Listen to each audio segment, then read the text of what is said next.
सफर अयोध्या में आगे लगातार बढ़ता जा रहा है। हम अयोध्या को और करीब से जान रहे हैं, समझ रहे हैं और ये जानने की कोशिश कर रहे हैं कि पिछली अयोध्या और अब राम मंदिर निर्माण के बाद की अयोध्या में क्या अंतर है।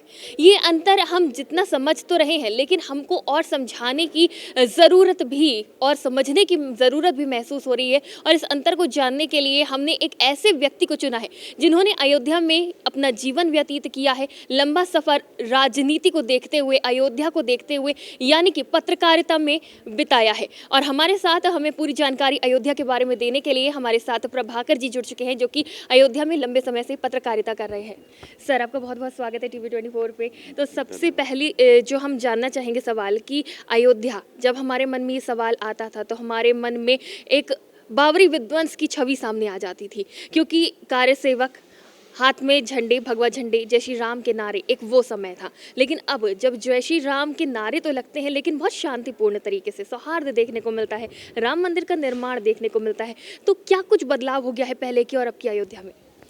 देखिए, जहाँ तक मैं बताऊं कि जिस तरह से 1992 में बाबरी विध्वंस और उसके बाद लोगों में एक भय, लोग अयोध्या आने से कतराते थे, यहाँ आने से डरते थे। एक छवि थी कि अयोध्या में बड़ा विवाद है, हालांकि फिर भी कुछ लोग आते थे। लेकिन आज जितनी बड़ी संख्या में यहाँ पब्लिक को आते हुए देख रहे हैं, लोग रामलला के दर्शन कर रहे हैं, हमको लग रहा है कम से कम, अगर जैसे आज मंगलवार है, आज की तो बात छोड़ दी जाए, तो 50 से 60 हज़ार लोग प्रतिदिन यहाँ दर्शन कर रहे हैं। और जो फैसला आया 9 नवंबर 2019 को, उसके बाद से स्थितियाँ बदली, लोगों के मन से वो वहम निकल गया। 2 साल हालांकि कोरोना काल में बीता, और उसके बाद जब ये कोरोना ख़त्म हुआ तब से लोगों की लगातार आमद यहाँ बढ़ती जा रही है। और जिस तरह से आपने बताया कि भगवा झंडे और सब, तो आज भी ये देखने को मिलेंगे। लेकिन आज लोगों के मन में एक उल्लास है, और भगवान राम के प्रति जो उनकी श्रद्धा थी, वो अयोध्या आना चाहते थे पर डरवश नहीं आते थे, तो आज वो लोग आ रहे हैं। अभी जैसे आज की ही मैं बात बताऊं कि कर्नाटक से पूरी एक ट्रेन आई है, श्रद्धालु उसमें आए हैं, और आप बाहर देखिए इतनी सारी भीड़ है कि लोग रामलला के यहाँ दर्शन करने वालों को तांता लगा हुआ है। जी, राम मंदिर का निर्माण हो रहा है शांतिपूर्ण तरीके से। जब सुप्रीम कोर्ट से ये फैसला आया, ऐसा माना जा रहा था कि काफ़ी बवाल हो सकता है अगर हिंदू पक्ष के तरफ ये फैसला जाता है, लेकिन बहुत ही शांतिपूर्ण तरीके से मंदिर का, मस्जिद का, दोनों का निर्माण हो रहा है, दोनों तरफ शांति है। आज ये वक्त है कि विश्व रिकॉर्ड बन रहे दीपोत्सव पे, दिवाली, दीपावली और साथ ही जो दीपोत्सव होता है, ईद होती, सारे त्यौहार एक साथ शांतिपूर्ण तरीके से मनाए जा रहे हैं। पीछे की वजह क्या लगी आपको? देखिए, जिस तरह से पीछे की वजह आप पूछ रहे हैं, तो पीछे की वजह जो थी, वो जब भी यहाँ बाहर से लोग आए, उन्होंने उत्पात किया। यहाँ अयोध्या में तो हमेशा शांति रही, हिंदू मुस्लिम सारे लोग हमेशा से मिल के यहाँ रहे। पहले भी त्यौहार मनाए जाते थे और हंसी खुशी मनाए जाते थे। और जिस हिसाब से फैसला आया, एक अप्रत्याशित फैसला आप कह सकते हैं इसको, जिस तरह से ये फैसला आया, उसके बाद जिस तरह से मुस्लिम वर्ग ने इसको एक्सेप्ट किया, वो काबिले तारीफ़ रहा। और उसके बाद जिस तरह से हिंदू पक्ष ने भी उनको, मतलब कह लीजिए, कोर्ट के द्वारा जो मस्जिद के लिए ज़मीन दी गई, अभी 2 दिन पहले जो है जो मस्जिद के ट्रस्टी हैं अफजाल अहमद, उनका बयान आया कि 10 प्रमुख ऐसे लोग हैं, हालांकि वो गुप्त दान था, जिन्होंने बढ़ चढ़ कर मस्जिद के लिए दान दिया है।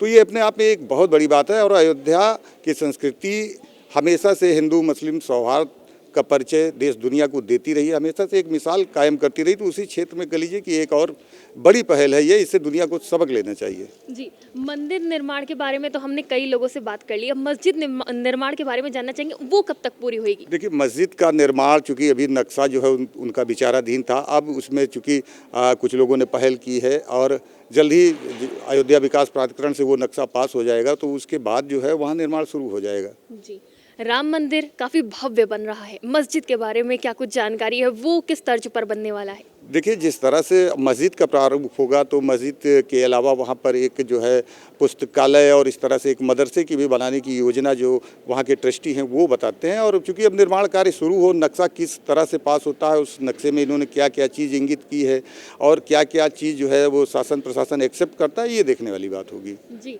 जब हमारे अयोध्या में मंदिर और मस्जिद दोनों ही तो भव्य होंगे, टूरिस्ट प्लेस बन जाएगा, इससे यहाँ के जो रहने वाले हैं, जो व्यापारी हैं, उनको कितना लाभ होगा?